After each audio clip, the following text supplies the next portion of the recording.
वाशीमध्ये जरांगे पाटील आलेले होते, त्या ठिकाणी तुम्ही गेलात, छत्रपती शिवाजी महाराजांची तुम्ही शपथ घेतली.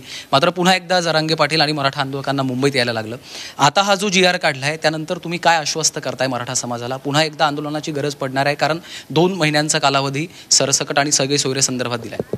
काही गोष्टी किचकट आहेत, कायदेशीर आहेत, अडचणी आहेत, त्या सर्व कायद्यात टिकल्या पाहिजे आणि कुठल्याही प्रकारे कायद्यावर टिकणारं, कोर्टामध्ये टिकणाराच निर्णय आपण घेतला पाहिजे.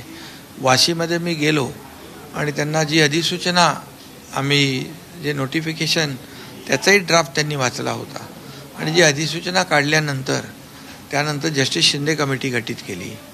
जवळपास मोठ्या प्रमाणावर नोंदी सापडल्या.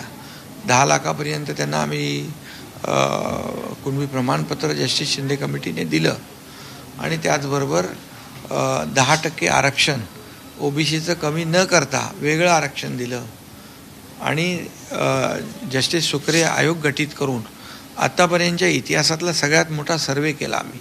4.5 लाख लोक त्या कामात होते. 2,58,00,000 हाऊसहोल्डचा सर्वे झाला आणि मोठा सर्वे झाला आणि यामध्ये मराठा समाज आर्थिक, सामाजिक आणि शैक्षणिक मागास आहे हे सिद्ध केलं आणि त्याच्यानंतर विशेष अधिवेशन बोलवून 10% आरक्षण ओबीसीचं कुठलंही कमी न करता ते दिलं. ते आज लागू आहे आणि ते आतापर्यंत टिकलेलं आहे.